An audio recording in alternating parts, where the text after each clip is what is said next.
નમસ્કાર વહાલા વિદ્યાર્થીઓ, સ્વાગત છે તમારું એજ્યુકેશન સપોર્ટ નામની યુટ્યુબ ચેનલમાં.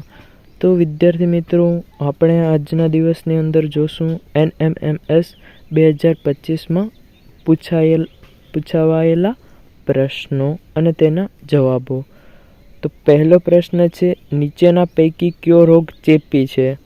તો એમાં શરદી છે, શીતળા છે, કોલેરા છે. આ બધા રોગો ચેપી છે, તે આપણને ચોંટી શકે છે. બીજો પ્રશ્ન જોઈએ, નીચેના પૈકી કયું એક કોષીય સજીવ છે? તો એનો જવાબ છે A અને B બંને, કારણ કે અમીબા અને પેરામિશિયમ એ બંને એક કોષીય સજીવ છે. ત્રીજો પ્રશ્ન જોઈએ, નીચેના પૈકી કયો ભાગ પ્રાણી કોષ ધરાવતો નથી? તો એનો જવાબ આવશે હરિતકણ. ચોથો પ્રશ્ન જોઈએ, આથવણની શોધ કોણે કરી હતી? આથવણની શોધ કોણે કરી હતી? તો આથવણની શોધ લુઈ પાસ્ચરે કરી હતી. પાંચમો પ્રશ્ન જોઈએ, નીચેના પૈકી કયો આધુનિક સિંચાઈ પદ્ધતિ છે? તો આનો જવાબ છે ફુવારા પદ્ધતિ. આધુનિક સિંચાઈ પદ્ધતિ ફુવારા પદ્ધતિ છે, કારણ કે મોટ, ચેન પંપ, ઠેકલી એ બધા જૂના જમાનાના પદ્ધતિઓ છે. નવી પદ્ધતિ ફુવારા પદ્ધતિ છે. નીચેના પૈકી કયું કુદરતી ખાતર છે? NPK, પોટાશ, યુરિયા એ બધા કૃત્રિમ ખાતરો છે અને વર્મી કોમ્પોસ્ટ એ કુદરતી ખાતર છે. કીડીના ડંખમાં કેવા પ્રકારનો એસિડ હોય છે?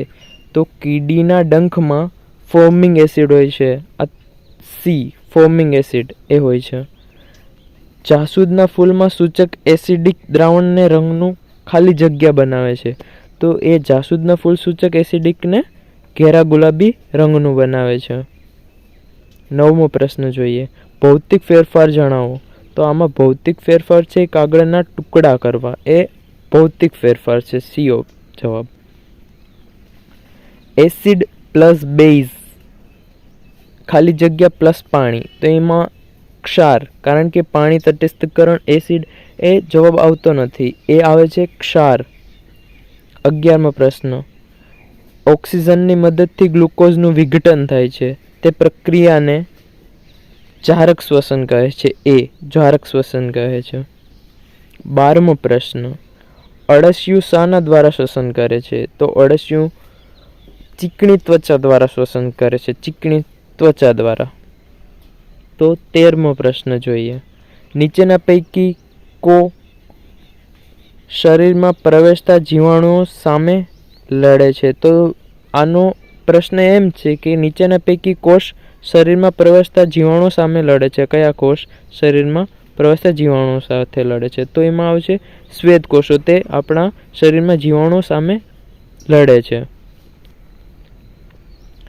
હૃદયના ધબકારા માપવા શાનો ઉપયોગ થાય છે? તો હૃદયના ધબકારા માપવા માટે સ્ટેથોસ્કોપનો ઉપયોગ થાય છે. તેનાથી હૃદયના ધબકારા માપી શકાય છે. અવખંડન શામાં જોવા મળે છે? તો અવખંડન સ્પાઇરા રોગમાં જોવા મળે છે. વિદ્યાર્થી મિત્રો, આપણે મળીએ આગળના 16 થી 30 પ્રશ્નોના જવાબમાં. ત્યાં સુધી આવજો.